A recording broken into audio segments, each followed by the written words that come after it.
My baby dolls, welcome back to Genesis. As always, I'm your host, Ian Kahanowitz, and we got the co-pilot back.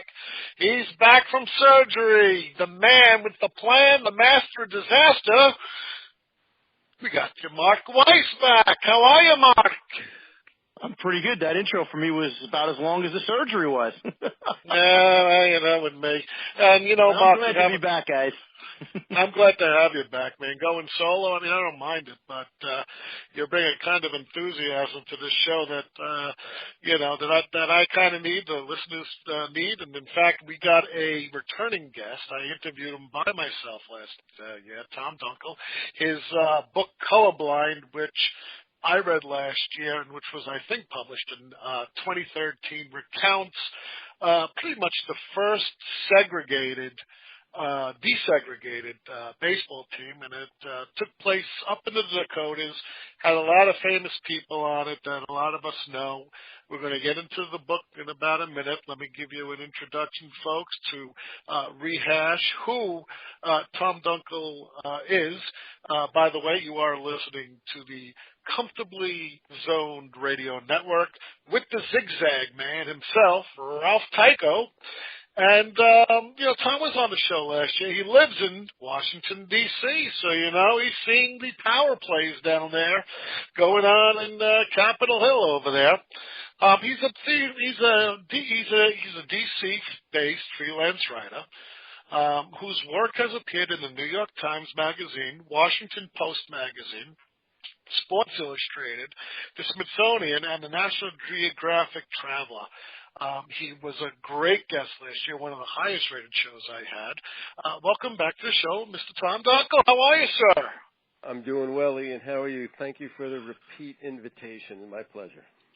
Oh, my God. It's always good to have you. Now, before I even get into the book, what it was about, and rehashing stuff, and, of course, Marc has some questions, too, the last time I touched base with you, you were thinking about selling the rights to a movie to be made on this. How has that been going? Well, I had an offer for a screen option on the book. It's a story that many people have told me sort of begs to be turned into a screenplay, but I turned down the screen option offer, and here's why.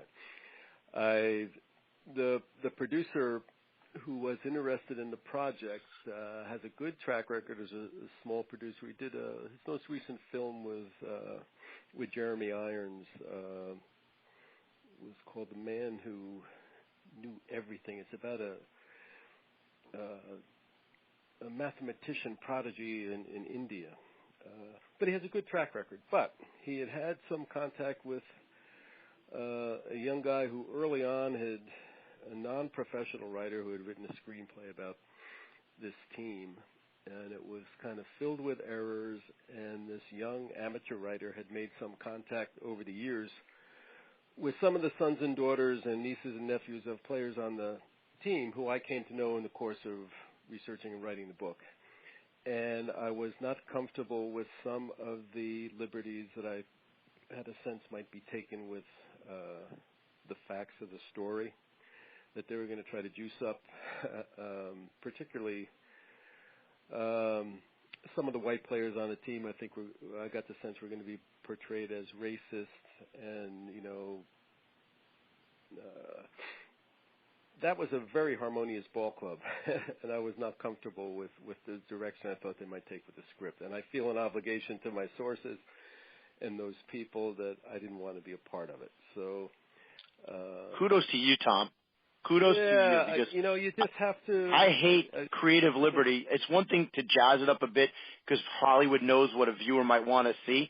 But when you tug at the heart of the essence of the true story to make it sell, that just drives me crazy.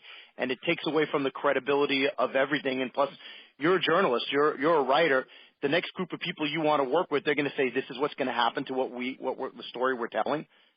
Kudos to you, man. That is awesome. Yeah, well, I appreciate it. Yeah, no, in fact, the producer had stumbled upon my book after he was already in negotiations again with, this is an amateur writer, and he may not quite understand the allegiance to facts that you're supposed to have. But the producer, when he came upon my book, he said, "Wow, I didn't know how much more there was to this story, and you would lend credibility to the screenplay." And I said, "If you had come to me cold, fine, but I just have a little bit of a sense that things could jump off track, and I don't want to be responsible." So, books oftentimes have a long gestation period before they get turned into screenplays.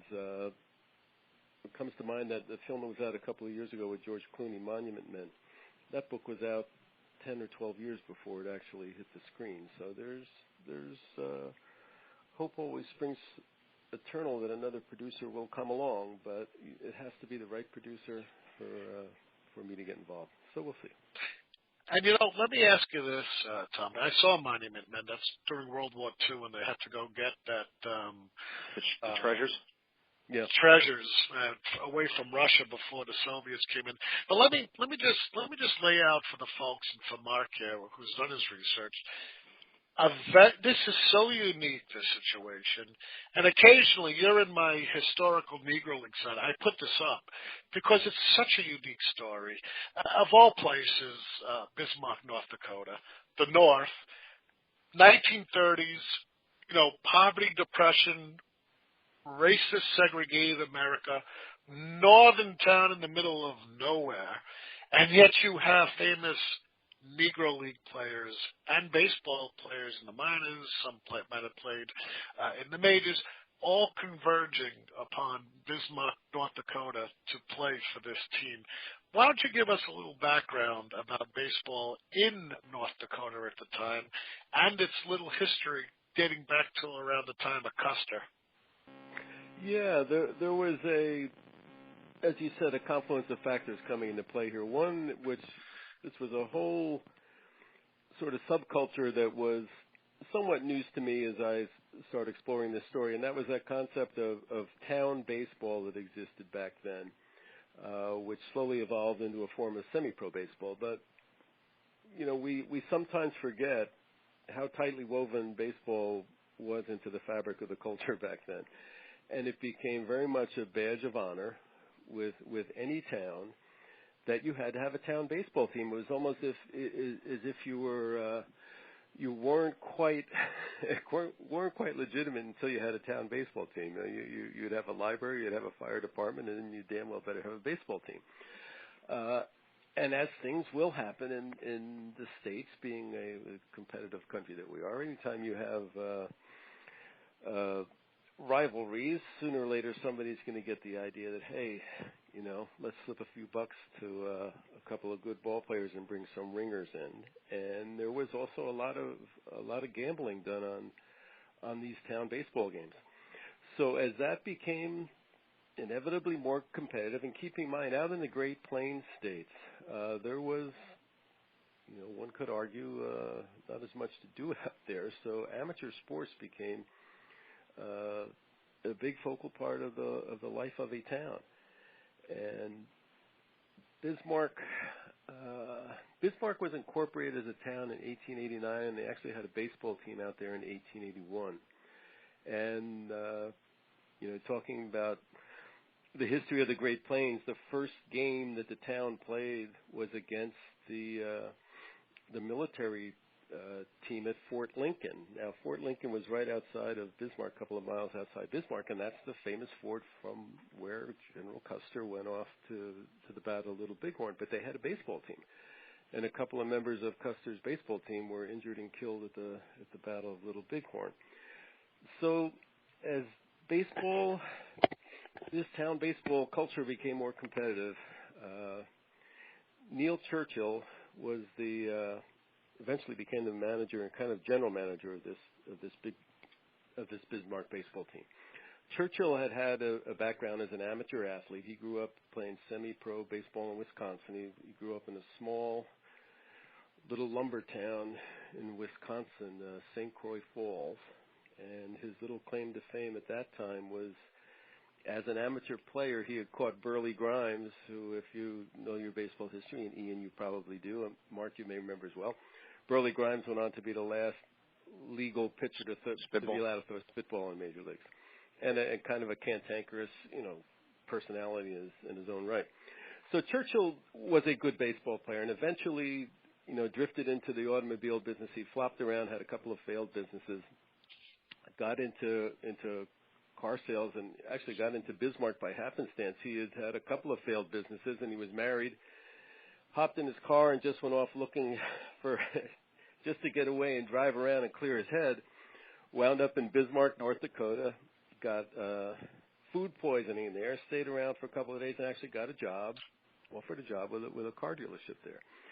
One thing turned to another. He started playing for the town baseball team, left to do business in Minneapolis for a few years, comes back in the mid-1920s, and this time starts to manage the town baseball team, does it for a couple of years, and Bismarck fell into the same trap as a lot of teams in these little towns did, which they started paying some players, semi-pro players, and they were bankrupting the treasury of the club. They were running heavily into debt. It was very funny when I was give you an idea how big this was.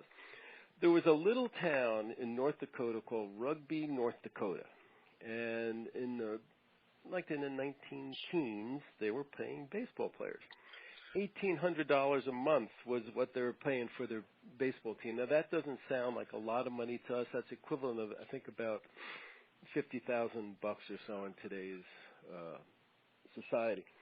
But keeping in mind, this is a little town that had a population of about 1,500 people back then. Hadn't had money to put in sewers yet, and yet they're running in the red on their baseball team. So that's the passion that was out there. And it's also the logistical problem, the economics problem they were running into. So what Churchill did, he, in the mid-20s, takes over the town team. It's running red ink. He gets rid of all the semi-pro players.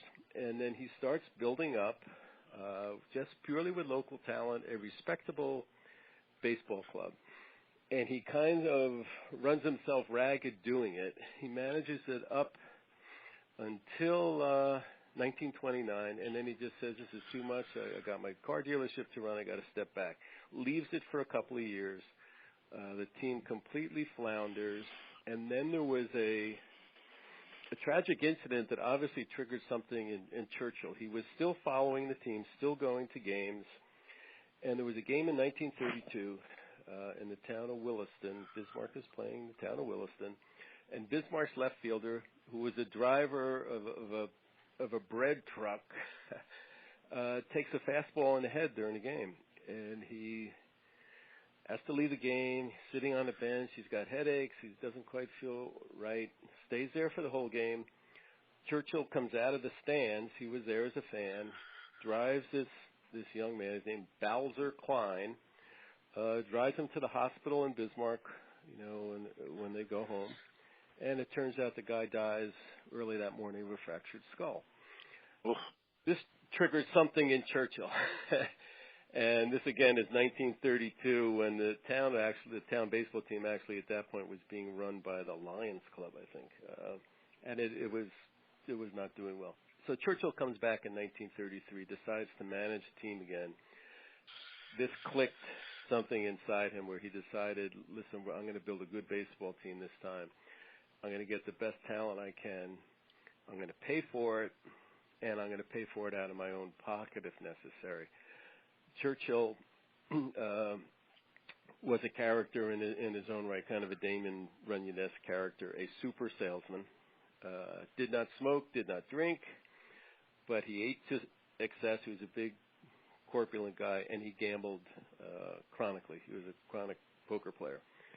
And he started taking his poker winnings and luring players from the Negro League. So that's what he started in 33. I may have misspoke before and said he came back in 32. It was 33 when he took over the team again. And he began with in the month of June of 33, he started luring some players out there. Quincy Troop, a young catcher with the Chicago American Giants, was his second pick he brought out in June. He had a pitcher named Roosevelt Davis that he pulled out of the Negro Leagues. Not a marquee player. Pulled him before Troop.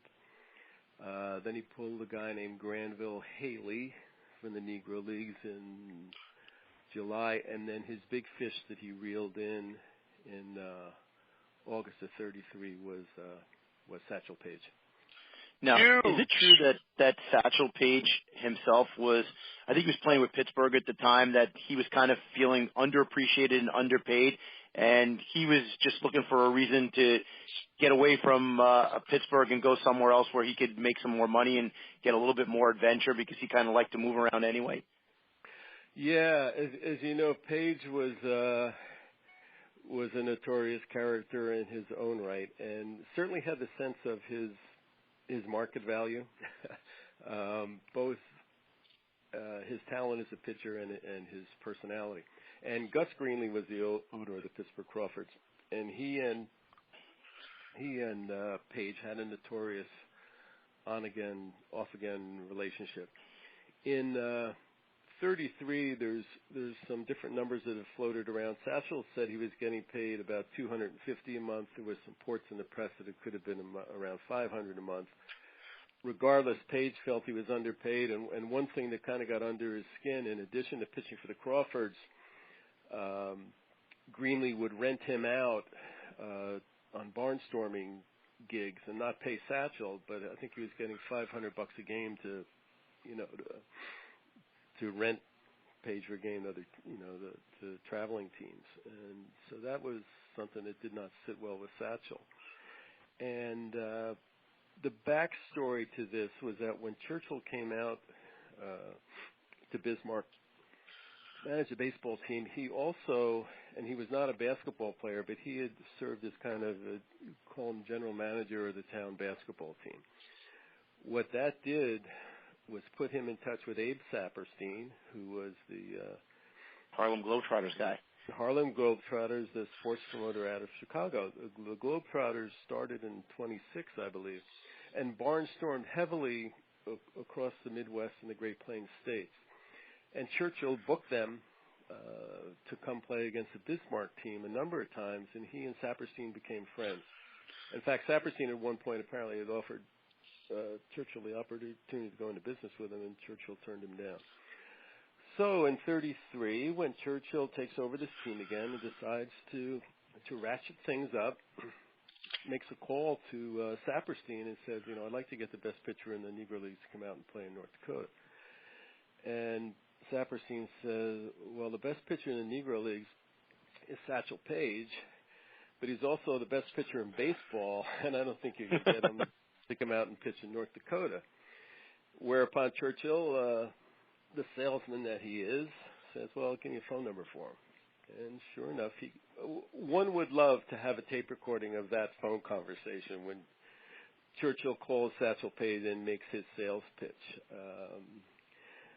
The terms that I found reference to was he apparently offered him, possibly as much as, I think initially it was about $450 a month plus the use of a Chrysler convertible. Churchill had a Chrysler dealership in town, he and his partner. But I'm sure Satch got good use out of that convertible.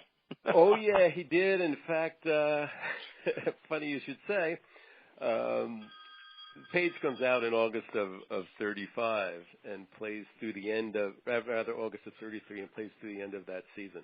And at one point during that season, Neil Churchill brings Quincy Troop into his office. Quincy Troop, that young catcher who had come out from Chicago. And he says, hey Quincy, can you talk to Satchel?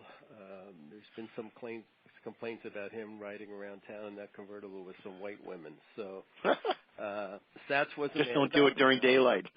Yeah, exactly. Satch was the man about town. And then there was also the fact that, it's funny, in the course of researching his book, I still found some people who were alive back then, believe it or not. I found a guy who was a baseball, the kind of gopher for the team. He was a 10 or 11-year-old kid at the time. He used to go fetch baseballs at practice, when they hit him over the fence and stuff.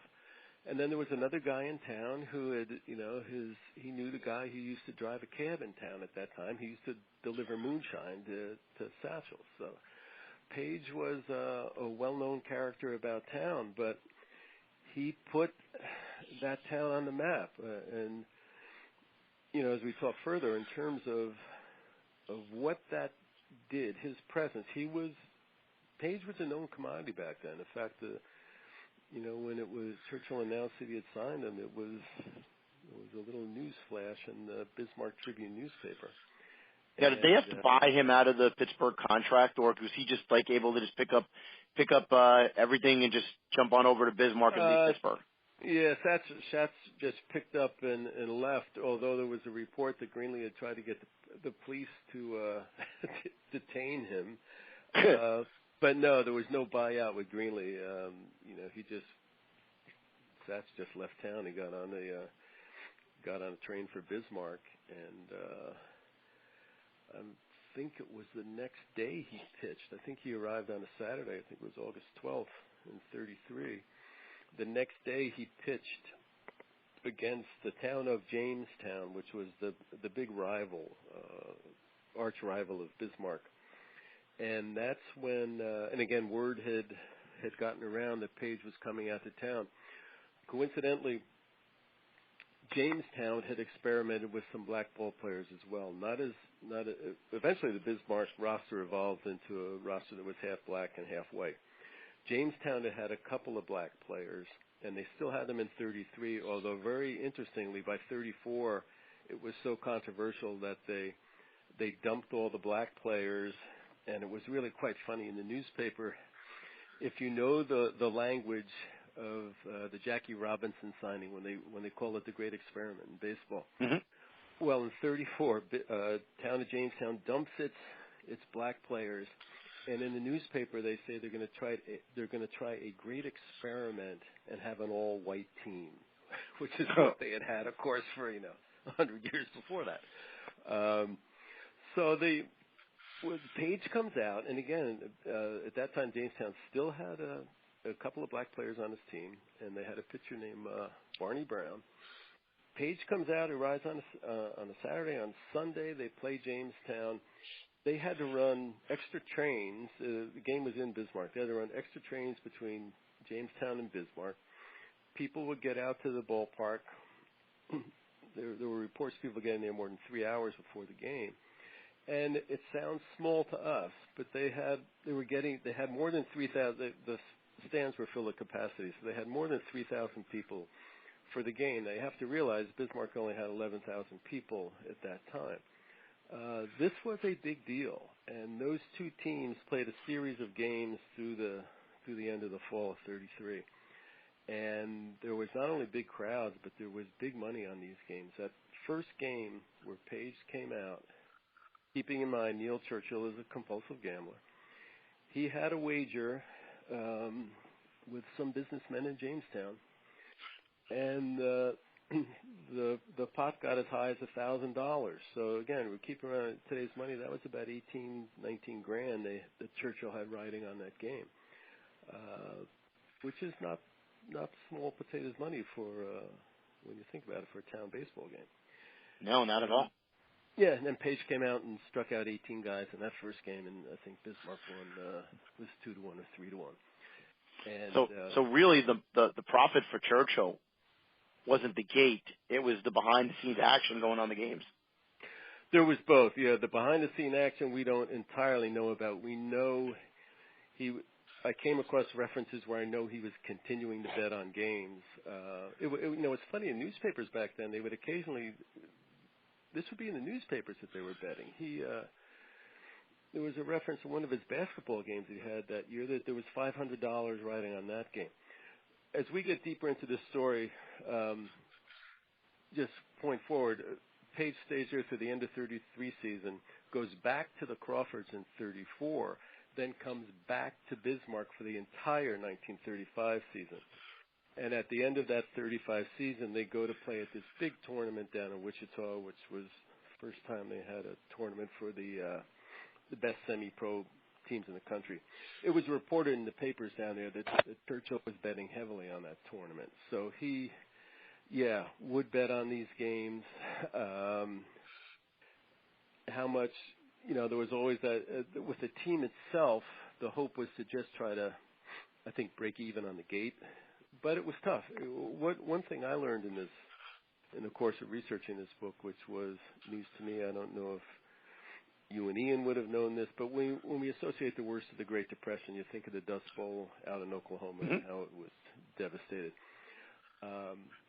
After doing research on this book, you can make a very credible argument that actually the Plain States and North Dakota got even hit worse because they were not only dealing with the economics of the Depression.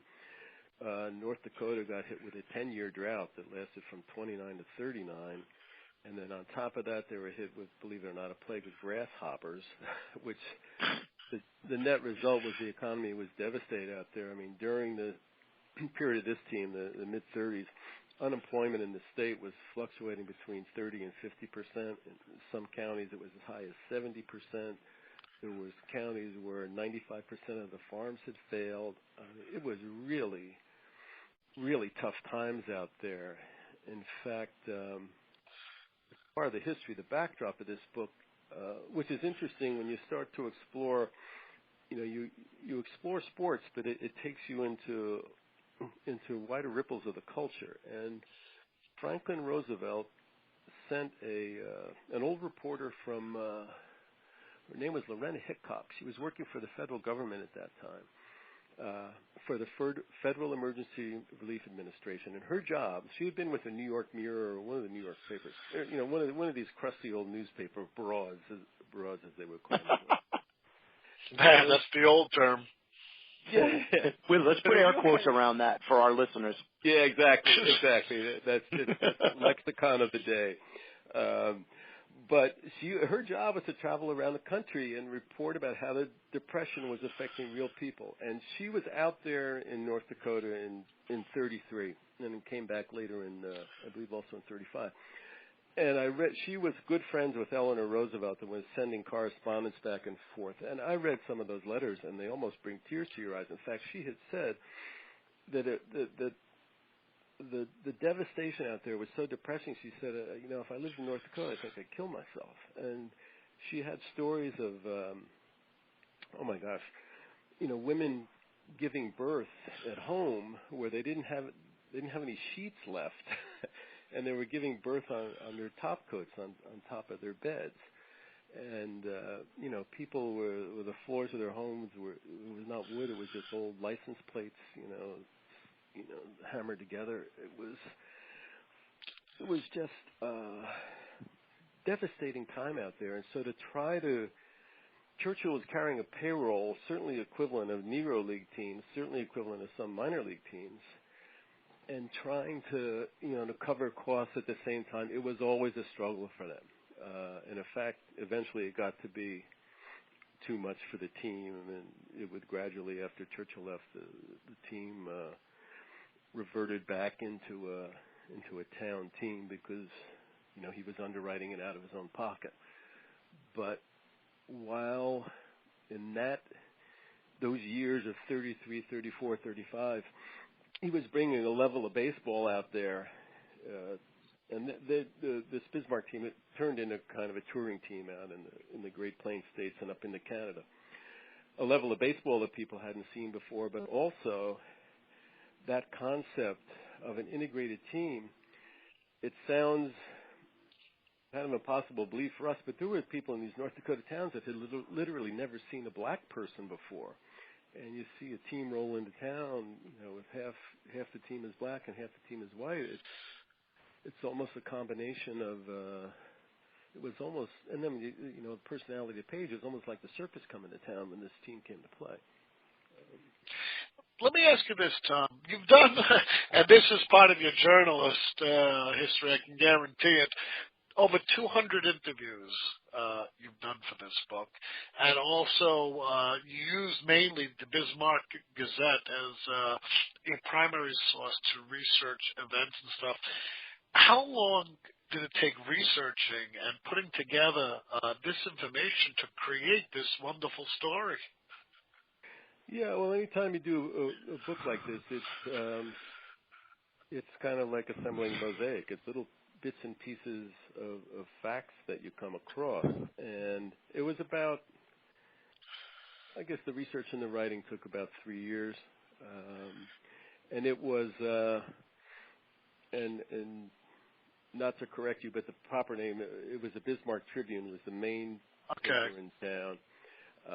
Then there was a weekly paper out there as well, but it was also all the road towns where the team played, and it was just a heck of a lot of microfilm research, and then little bitty, little journals, and anywhere and I would not just read the sports section. I was reading as much as I could of the whole paper, just to pick up every little teeny fact you can. For example, again, the part of color of a story like this.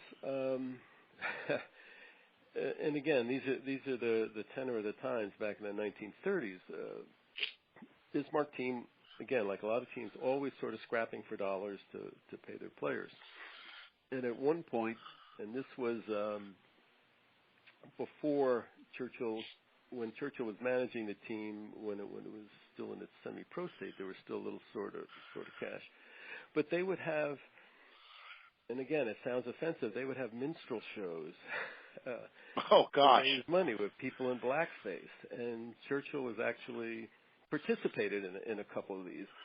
But that was the tenor of the times out there. There was a whole touring troops around the country that would travel all around, particularly up in these Great Plains states and Midwest, and do minstrel shows. That's how exotic this was, but that's the sort of things I stumbled upon by reading. You read the society pages, and you read, the local page, and the whole culture of moonshining and gambling that was taking place out there. It was really kind of and it's fair to say, still in the 1930s, still kind of a wild west atmosphere out there. Bismarck was a frontier town. There's no doubt about it, and that's partly the reason I think that this took place out in Bismarck rather than in, say New York or Philadelphia or Boston. I tell you, this has all the conjure and makings in my mind of that movie, The Bingo Long Traveling All Stars. Yeah. It's Bingo Long, I think, was based heavily, if not in part, on Satchel Paige, and it's that whole we forget just how much of the touring was going on and how colorful these teams were. I mean, these guys were legitimately larger than life characters, and it's a really interesting slice of history that, of course, is gone. But it's the whole. You can't look at the sport of baseball back then without putting it in the context of what was going on in the whole culture, because it was all woven together. And the Bismarck players, even though, and again, for example, Hilton Smith was a pitcher in Texas that Churchill brought out there in the 1935 season to team up with Page. They later became teammates with the Kansas City Monarchs, and coincidentally, both of them went on to be inducted in the Hall of Fame. Hilton Smith had a terrific career with the Kansas City Monarchs. But Smith described it when he went out to Bismarck. He said it was like playing in heaven. But it's heaven, relevant to what it was like pitching in Texas or the Deep South. I mean, even though Bismarck embraced this team to the point where they had a Quincy Troop day out at the ballpark one day, and again, a white town celebrating a black athlete was not done very often back then. But even in that context, there was still, you knew about lines that you didn't cross. Even in town, the players embraced by the town, but they still could not eat in any restaurants. They had to go to the back door and get takeout food. There was one hotel, a working kind of an old railroad hotel, a railroad worker hotel, where they could stay. And then there was also a very teeny black population in Bismarck. There was about 46 black residents, again, of a town of about 11,000. So some of them roomed in houses. But although it was, liberating compared to the Deep South, it was still segregated America. There's no doubt about it. And when they went on the road, they caught a lot of flack. And one of the white players was a guy named Joe Desiderato out of Chicago. He's a third baseman. He told his family, he said, I heard stuff said to these guys that nobody should have to hear. And to Churchill's credit, though, and to that team's credit, they had their rule that if they went anywhere, they always stayed. They would find a place to stay somewhere as a team. They'd find some hotel that would put them up. They always stayed together, and they always ate together. And if they didn't get served, they would all leave. And the one time they had to break that rule was in 1935 when they go to play in this big national tournament down in Wichita. This tournament attracted, I think, was 32 teams from 14 states, and it was a big tournament. There was about a dozen major league scouts there. It was a big collection of amateur talent. When they got down to Wichita, Churchill had made a reservation for 16 people in 8 rooms and didn't say half of them are going to be black men. And when they got to the hotel, which is the elegant Broadview Hotel in Wichita, they were refused rooms for the black players. And at that point, Satchel Paige and Double Duty Radcliffe, black ball players from having played so many different teams in so many circuits. In the big cities, there was that whole underground of they would know the rooming houses and the place where you could stay. And so the black players, for the first time in the history of that team, had to break off and stay in separate accommodations. But again, now, I've got to ask you a question on the big context of this, because you brought up the great experiment. Did this catch other people's eyes? And, I mean, specifically like Branch Rickey or someone like that, did that catch their eyes and say, hey, if they can do this in the semi-pro level and be that successful, I could do this on the major league level, and I can increase my market share in my product? We do know that Major League Baseball is aware of this. Number one, all those scouts that would be at that tournament, and it was it's funny. There in that 1935 tournament, I believe this was the first game of that tournament that Page pitched. They were playing. Actually, interesting in that tournament, it was an integrated tournament in that they had 4 all-black teams. The promoter of that tournament was a very interesting guy, but he had a number of different white teams from all around the country. Then he actually had the gumption to invite 4 all-black teams. And, of course, the Bismarck team was the only integrated team in this tournament. And Page pitched against one of these all-black teams in the first game, and he was not feeling well. He had a cold and was feeling awful. But he struck out 17 guys that game or something. And this quote was in the paper. It was from the quote from the Cleveland Indians. And I'm paraphrasing a bit here, but he said, I wish I had a bucket of whitewash to paint these black players because I could bring them up to the major leagues and win a pennant. Major League scouts are very much aware of this. In 1936, the year after the Bismarck team actually did come back and play in 36, but prior to the 36 tournament, the assistant of the tournament director actually met with Branch Rickey in St. Louis.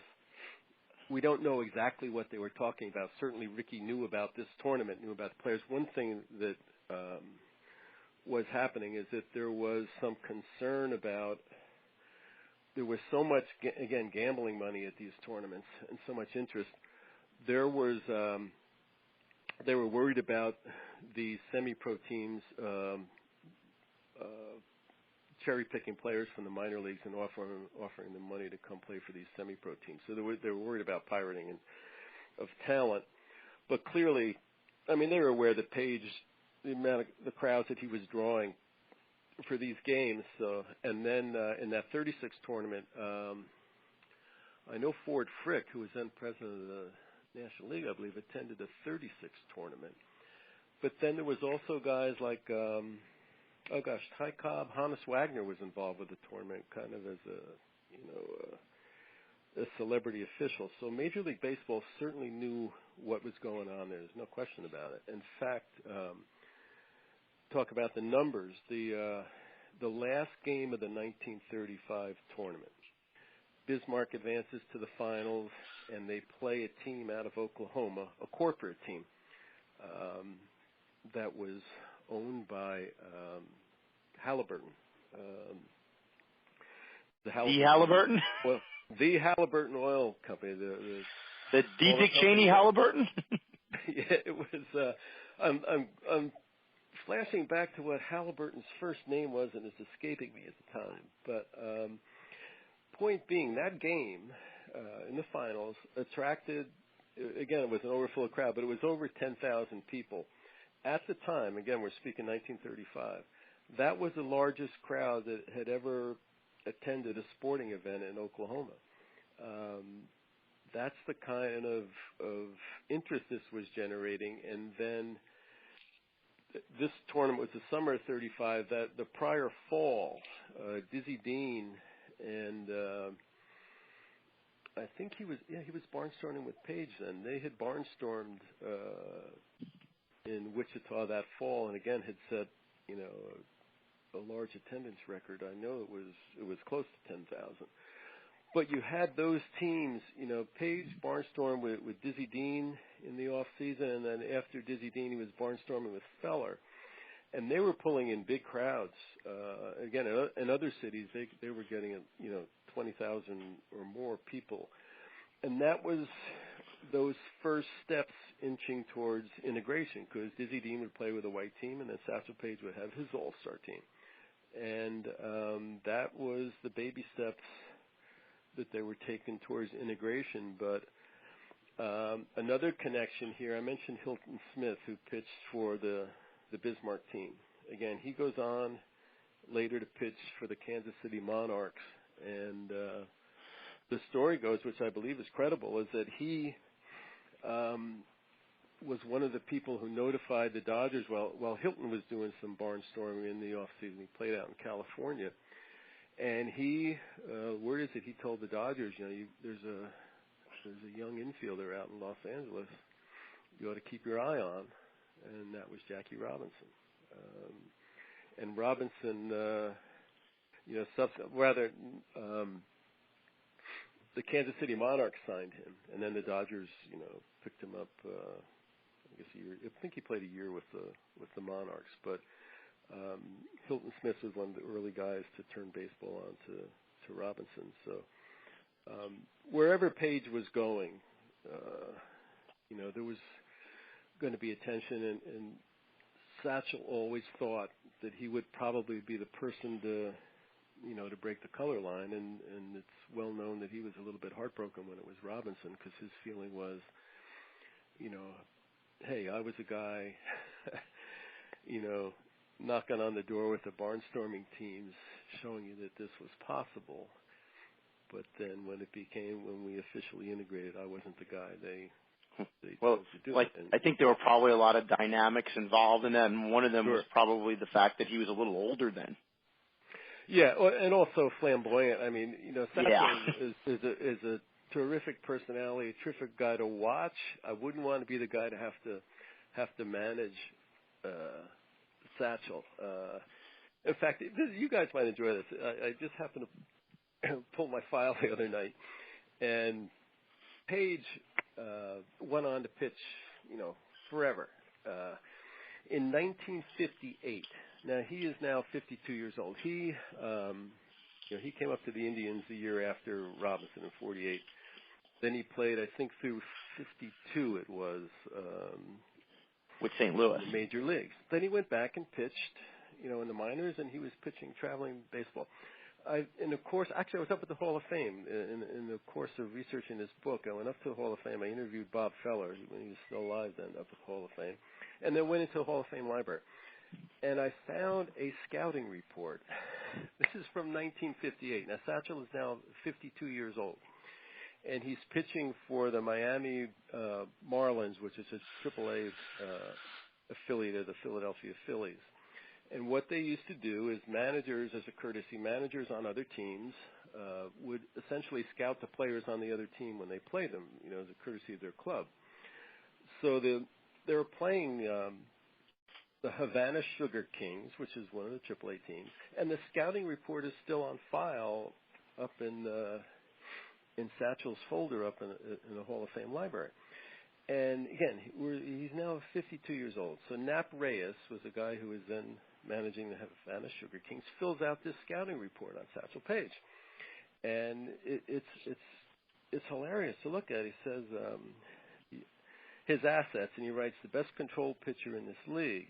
His faults: he pitches when he wants to pitch, and then you check in good habits, no. A winning player, yes. Good hustler, no. Good man to have on a club, no. Is he improving? No. He's now 52. But Page went on to have a couple of still pitching. I think he even pitched in 59 for those guys, and then pitched for some traveling clubs. So he was, when you talk about the tread wear on his right arm, I mean, the guy just pitched forever. And then there was, of course, that story when he came back as a quasi stunt in '65 and pitched 3 innings for Charlie Finley's Kansas City Athletics. And I think, didn't they do that to get him qualified for the pension fund too? I think there was a combination. No, the pension fund came later. That was with the Atlanta Braves. Ted Turner did something for him, kind of brought him along as a. I don't know for the pension whether he could qualify as a coach or kind of quasi, whether they said quasi. He never pitched for them, but I think Turner was the guy that actually got him to qualify for his pension. Charlie Finley was doing this just for a publicity stunt. Well, I'll tell you something.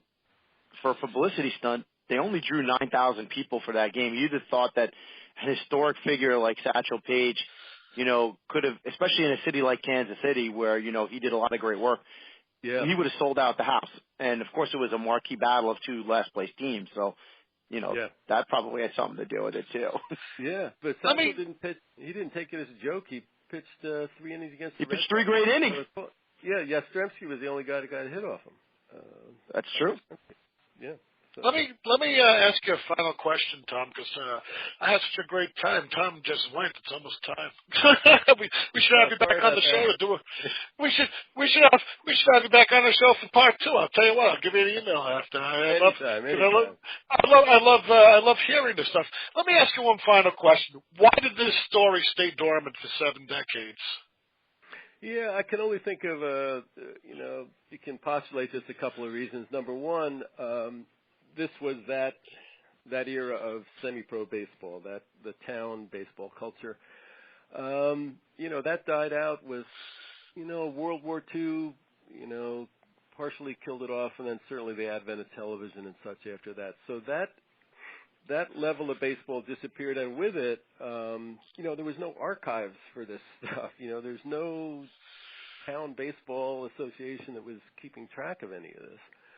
And I think it just got buried. And I stumbled upon this story by accident. I was doing a story for the New York Times Sunday Magazine on what's called anti-aging medicine, things like testosterone therapy and hormone replacement therapy. And I happened to do a Google search, and it brought up, of all things, the obituary of Ted Radcliffe, who died when he was 103. Nice. And so I, being a person with an interest in baseball, I sort of deviated from the task at hand, and I read Radcliffe's obituary.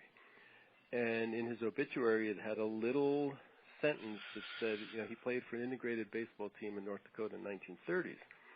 And I knew enough about baseball and Jackie Robinson to say, hey, what the heck was going on in North Dakota in the 1930s? And so I did some more searching. And once I learned that not only Radcliffe was out there, but Page was out there, I said, whoa, something had to be going on out here. But I think that it just kind of fell through the cracks. And also the fact that it was out in, it wasn't in a major city. it was out on the plains, and again, I think one of the arguments is the reason it happened was that it happened out in the plains where they were, again,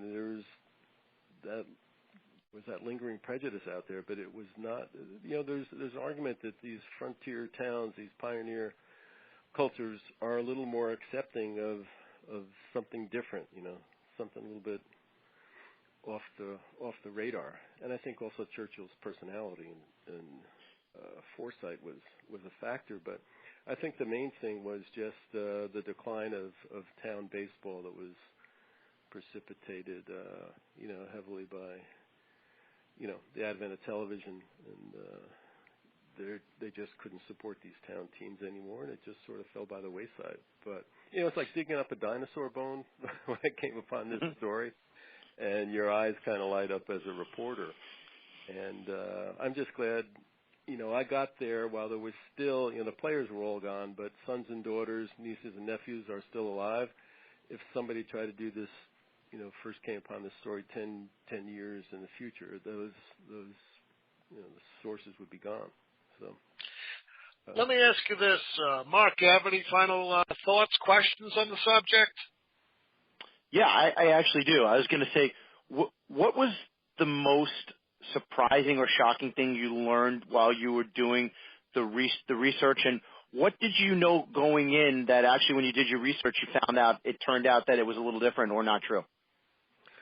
Well, the one, not maybe particular to your point about the one thing, where the kind of light bulbs go off when you're researching, this is maybe not exactly what you had in mind, but when I read in that newspaper, and nobody in town knew about this, just parenthetically, Churchill's, his one son has since died. His two sons were both alive when I started the book, and their wives who were natives of Bismarck. Nobody, and people in town, I went out to Bismarck and spent a week or 10 days out there. Nobody had told me about this. When I read through the newspaper and read about that player that was killed in 1932 on the team, and the fact that Churchill was the guy that drove him to the hospital, in terms of little research finds, I mean, those are the kind of things that your eyes just light up. In terms of things that the town baseball I knew about, I didn't realize how big it was. I didn't realize the extent that towns would go to, or how important it was for them to have a baseball team, even to the point where they were the town would run into debt on this stuff.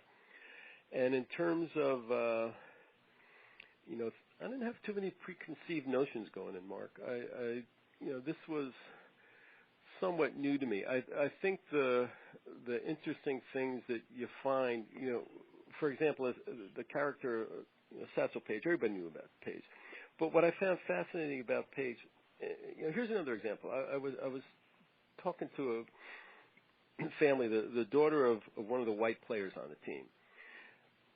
I'm out interviewing her, and she happens to mention, there was a game out here where Satchel was angry at one of the guys on the other team, some guy who was, mouthing off to him on his team, actually a teammate he didn't like, and there was a play where Satchel, the guy was playing first base, and Satchel threw the ball at him, and he broke his arm, and I'm thinking, okay, that sounds like a little bit of a apocryphal Satchel Paige tale. And then 6 months, I'm reading through all the box scores on these teams, and damn if I didn't. And the guy she was talking about was a player who briefly came to them from another team, and apparently did a little bit of trash talking and stuff. And damn if I didn't find a game where the guy he dislocated his elbow playing first base, and there was a close play at first base. Paige is pitching, and this guy's his teammate, his first baseman. He doesn't like the guy, and throws the ball over to first base as this guy's running over, and his first baseman gets plowed into. they always said Satchel Paige knew exactly where he was throwing a baseball whenever he threw it. So the fact that turned up in a newspaper after that was just kind of cool. Or Paige would hang out with the Indians on Standing Rock Indian Reservation, you know. And I heard this story. I said, "Oh, come on," you know. And then I'm reading about it in the paper. Well, damn! I called out to the reservation and I found a couple of people out there. There was a brother and sister still living out there. Remember, their father and their uncle telling them that Satchel Paige used to hang out here all the time, and he was going fishing. He was a big trout fisherman. Would be out on the reservation all the time. Come out there from Bismarck and go fishing. And then there was a whole story in the book that Satchel, you know, gets. Who knows how much truth there is to this one? But just very quickly, there was a story that he started hanging out with this Native American woman out there, Dorothy Running Deer, actually was her name. And her dad supposedly kept rattlesnakes, and he had invented this serum, you know, if you get bit by a rattlesnake. And Satchel said, "Hey, what the hell is that about? Let me see something." And wound up putting it on his arm. You know, it was really hot stuff. Right. So whatever the goofy concoction he was, when he was pitching with the Indians, he still had this little secret bottle of, you know, Standing Rock Indian Reservation goo that he would put on his arm after pitching. So there was always with Paige, you know, the element of, you know, this is just too wild to be true, and then you find, you know, a certain amount of factual basis for it. So it's that kind of stuff that, you know, when I was stumbling on, it's kind of fun. Where can we find your book, Tom? Besides Amazon, Barnes and Nobles, and it's on the Kindle and it's on the iPad as well, right? Apple Store. Yeah, it's still out in Kindle. The hardcovers are it's still out in the hardcover, a little hard to find, but it's out in paperback. Paperback came out in 2014 and is it's still going strong. So it's still find your bookstores everywhere. Fantastic. We're going to end the show here. Hold the line, gentlemen. This is how I end it. Tom, we're going to invite you back. What are you working on next? I got a book in motion. It's not official yet. It's sitting with an agent right now. It's totally off topic. It's about the German resistance during World War II. So it's all right. Maybe we'll get you back for a little historical stuff. But, folks, this is a very important book. Again, 12 years before Jackie Robinson comes, you got the Dust Bowl, you got prejudice, you got racism in America, you got utter poverty, you got grasshoppers running around in North Dakota. Go out, get this book. Anyone who is a fan of both the Negro League, Satchel Paige, or baseball will find this an intriguing read. I know I did. And, folks, that ends the show. And as I always end it, in the immortal words of Edward R. Murrow, good night, folks, and good luck. Take care.